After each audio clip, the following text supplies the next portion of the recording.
આજના વિડીયોમાં આપણે સૂચકાંકની અન્ય બે રીતોનો અભ્યાસ કરશું, જેમાં અચલ આધારમાંથી પરંપરિત આધારે સૂચકાંક મેળવતા શીખશું અને બીજી રીત છે પરંપરિત આધારમાંથી અચલ આધારે સૂચકાંક મેળવતા શીખીશું।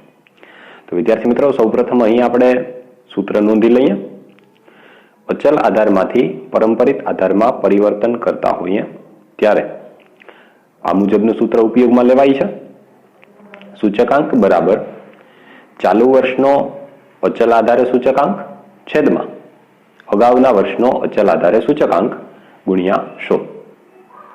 ત્યારબાદ બીજી રીત છે પરંપરિત આધારમાંથી અચલ આધારમાં પરિવર્તન કરતા હોઈએ ત્યારે સૂત્ર આ મુજબ આવશે। સૂચકાંક બરાબર ચાલુ વર્ષનો પરંપરિત આધારે સૂચકાંક ગુણ્યા અગાઉના વર્ષનો અચલ આધારે સૂચકાંક છેદમાં 100। વિદ્યાર્થી મિત્રો, હવે અહીંયા આપણે સૌપ્રથમ તો એ સમજીએ કે આ પરિવર્તનો શા માટે જરૂરી છે। જો આ સમજવા ખૂબ જ જરૂરી છે, કારણ કે વિભાગ એ અને વિભાગ બી માંથી ટૂંકા પ્રશ્નમાં તમને આ પ્રશ્ન પૂછાઈ શકે છે। સૌપ્રથમ આપણે એ સમજીએ કે અચલ આધારની રીત છે, તેમાં એક વર્ષને આપણે આધાર વર્ષ તરીકે લઈએ છીએ, જે જૂનું વર્ષ હોય છે, બરાબર છે। તો હવે ધારો કે 2008 થી લઈ અને આપણે 2012 સુધીની ગણતરી કરવાની છે, તો 2008ના વર્ષની ગણતરીને આપણે આધાર વર્ષ તરીકે લઈએ છીએ।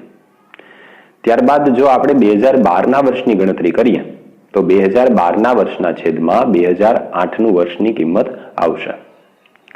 તો અહીં 2008 થી લઈ અને 2012 સુધીનો સમયગાળો છે એ ખૂબ જ લાંબો થઈ જાય છે, મતલબ કે 4 વર્ષ સુધીનો સમયગાળો થઈ ગયો।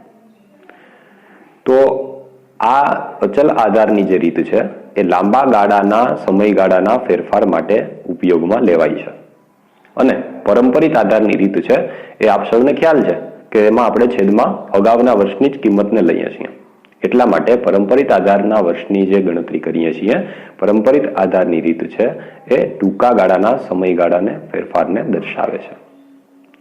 તો વિદ્યાર્થી મિત્રો, અહીં આપણે સૌપ્રથમ એ સમજી લઈએ કે અચલ આધારમાંથી પરંપરિત આધારમાં જે પરિવર્તન થાય છે, બરાબર છે। તો હવે આપ સૌને ખ્યાલ આવી જ ગયો હશે કે અચલ આધારમાંથી પરંપરિત આધારમાં પરિવર્તન થાય છે એ શા માટે। અચલ આધાર છે કેવો ગાળો દર્શાવે છે? લાંબો ગાળો, અને પરંપરિત આધાર છે ટૂંકો ગાળો।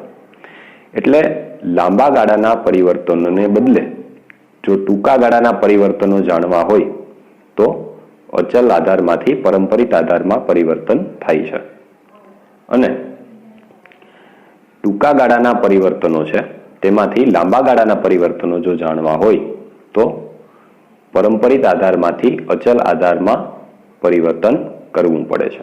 વિદ્યાર્થી મિત્રો, આ ઉપરાંત એક નોંધ ખાસ યાદ રાખજો, જે દાખલાની ગણતરી માટે ખૂબ જ ઉપયોગી છે, કે જો આ પ્રકારના પરિવર્તનોના દાખલાની રકમની જે સૂચના આપેલી હોય છે તેમાં આધાર વર્ષ તરીકે કોઈ પણ વર્ષને દર્શાવેલું ન હોય તો જ્યારે તમે પરંપરિત આધારમાં પરિવર્તન કરો છો ત્યારે પ્રથમ વર્ષની જે ગણતરી કરીએ તેમાં સીધી જ કિંમત 100 મૂકી દેવાની રહેશે। તો વિદ્યાર્થી મિત્રો, આ બાબત છે એ વિભાગ એ અને વિભાગ બી માં ટૂંકા પ્રશ્નમાં પણ પૂછાય છે, એટલા માટે ખાસ યાદ રાખજો। તો ચાલો હવે આપણે સ્વાધ્યાય 1.2 ના દાખલા નંબર 1 અને 2 ની ગણતરી કરીએ। સ્વાધ્યાય 1.2 દાખલા નંબર 1। એક રાજ્યના વર્ષ 2008 થી 2014 સુધીના કૃષિ ઉત્પાદનના પરંપરિત આધારે મેળવેલા સૂચકાંક નીચે મુજબ છે, તે પરથી અચલ આધારે સૂચકાંક ગણો। આધાર વર્ષ 2007 અહીં રકમમાં સૂચવેલું છે। તો વિદ્યાર્થી મિત્રો, આધાર વર્ષ અહીં સૂચવેલું છે, તેથી આપણે જે પ્રથમ વર્ષની કિંમત છે સૂચકાંકની તેને જ પરંપરિત આધારે સૂચકાંક ગણી લેશું। એટલે સૌપ્રથમ આપણે અહીં કોષ્ટક તૈયાર કરશું, જેમાં રકમમાં દર્શાવ્યા મુજબ વર્ષ અને સૂચકાંક નોંધીએ, તેમજ કોષ્ટકમાં અચલ આધારે સૂચકાંકનું સૂત્ર મૂકીએ। ચાલુ વર્ષનો પરંપરિત આધારે સૂચકાંક ગુણ્યા અગાઉના વર્ષનો અચલ આધારે સૂચકાંક છેદમાં 100। સૌપ્રથમ આપણે વર્ષ 2008ની ગણતરી કરીએ તો તેમાં અહીં રકમમાં દર્શાવેલું છે આધાર વર્ષ, તેથી મેં પહેલાં જણાવેલું તે મુજબ જ આપણે 2008નો સૂચકાંક જે પરંપરિત આધારનો છે તે જ સીધો મૂકી દઈશું, એટલે કિંમત મળશે 100. ત્યારબાદ 2009ની ગણતરી કરીએ તો વર્ષ 2009ની સૂચકાંક આપેલો છે 110, તેમજ આગળના વર્ષનો અચલ આધારે આપણને સૂચકાંક મળેલો છે 100. તો રકમ આ મુજબ આપણે મૂકશું વિદ્યાર્થી મિત્રો સૂત્રમાં, 110 ગુણ્યા 100 અગાઉના વર્ષનો સૂચકાંક છેદમાં 100 બરાબર કિંમત મળશે 110. આ જ રીતે વર્ષ 2010ની ગણતરી કરીએ. 2010નો પરંપરિત આધારે સૂચકાંક 95 ગુણ્યા અગાઉના વર્ષનો સૂચકાંક 110 મળ્યો છે ભાંગ્યા 100 બરાબર કિંમત મળશે 104.5. 2011નો પરંપરિત આધારે સૂચકાંક 108 છે ગુણ્યા અગાઉના વર્ષનો અચલ આધારે સૂચકાંક આપેલો છે 104.5 ભાંગ્યા 100 બરાબર કિંમત મળશે 112.86. તે જ રીતે 2012ના વર્ષનો સૂચકાંક આપેલો છે 120 ગુણ્યા અગાઉના વર્ષનો અચલ આધારે સૂચકાંક 112.86 ભાંગ્યા 100 બરાબર કિંમત મળશે 135.43. વર્ષ 2013નો સૂચકાંક 106 આપેલો છે ગુણ્યા અગાઉના વર્ષનો અચલ આધારે સૂચકાંક 135.43 ભાંગ્યા 100 બરાબર કિંમત મળશે 143.56. એ જ રીતે 2014નો સૂચકાંક ગણીએ. 110 ગુણ્યા અગાઉના વર્ષનો અચલ આધારે સૂચકાંક 143.56 ભાંગ્યા 100 બરાબર કિંમત મળશે 157.92. તો વિદ્યાર્થી મિત્રો, આ દાખલા નંબર 1ની ગણતરી ખૂબ જ સરળ છે. તે જ રીતે દાખલા નંબર 2ની ગણતરી પણ ખૂબ જ સરળ છે. તો આપણે દાખલા નંબર 2ની ગણતરી કરીએ. દાખલા નંબર 2ની રકમ આ મુજબ છે. વર્ષ 2007 અને 8ને આધાર વર્ષ તરીકે લઈ નીચે આપેલા યંત્ર અને યંત્ર સામગ્રીના જથ્થાબંધ ભાવના અચલ આધારના સૂચકાંક પરથી પરંપરિત આધારના સૂચકાંક. દાખલા નંબર 2માં પણ આપણને વર્ષ 2007 અને 8ને આધાર વર્ષ તરીકે સૂચવેલું છે. તો આ દાખલામાં પણ આપણે સૌપ્રથમ 2008 અને 9ના સૂચકાંકની જે કિંમત આપેલી છે તેને જ પરંપરિત આધારના સૂચકાંક તરીકે લેવાની રહેશે.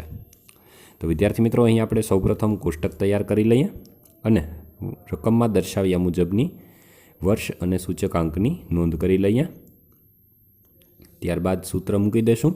પરંપરિત આધારે સૂચકાંક બરાબર ચાલુ વર્ષનો સૂચકાંક છેદમાં અગાઉના વર્ષનો સૂચકાંક ગુણ્યા 100. વિદ્યાર્થી મિત્રો, મેં અગાઉ કીધું તે મુજબ જ આપણે 2008 અને 9નો જે સૂચકાંક દર્શાવેલો છે 117.4 તેને જ આપણે પરંપરિત આધારના સૂચકાંક તરીકે દર્શાવી દઈશું, કારણ કે આધાર વર્ષ સૂચવેલું છે. જો આધાર વર્ષ આપેલું ન હોય તો ત્યાં આપણે 100 મૂકી દેવાના રહેશે. બરાબર છે. ત્યારબાદ આપણે વર્ષ 2009 અને 10ની ગણતરી કરીએ. તો તેમાં ચાલુ વર્ષની કિંમત છે 118 ભાંગ્યા અગાઉના વર્ષની કિંમત છે 117.4 ગુણ્યા 100 બરાબર કિંમત મળશે 100.51. આ જ રીતે 2010-11ની ગણતરી કરીએ તો તેનો સૂચકાંક આપેલો છે 121.3 ભાંગ્યા અગાઉના વર્ષનો સૂચકાંક 118 ગુણ્યા 100 બરાબર કિંમત મળશે 102.8. આ જ રીતે 2011-12 તેનો સૂચકાંક છે 125.1 ભાંગ્યા અગાઉના વર્ષનો સૂચકાંક 121.3 ગુણ્યા 100 બરાબર કિંમત મળશે 103.13. આ જ રીતે બધા વર્ષની ગણતરી વિદ્યાર્થી મિત્રો આપણે કરી લેશું. તો અહીં 2012-13ની ગણતરી કરતાં આપણને કિંમત મળશે 102.64. 2013-14ની ગણતરી કરતાં કિંમત મળશે 102.49 અને 2014-15ની ગણતરી કરતાં આપણને કિંમત મળશે 102.28. વિદ્યાર્થી મિત્રો, દાખલા નંબર 1 અને દાખલા નંબર 2 જેવા જ દાખલા છે, જેમાં ચોથો દાખલો છે એ દાખલા નંબર 1 જેવો છે અને દાખલા નંબર 3 છે તે દાખલા નંબર 2 જેવો છે. તે આપ સૌ હવે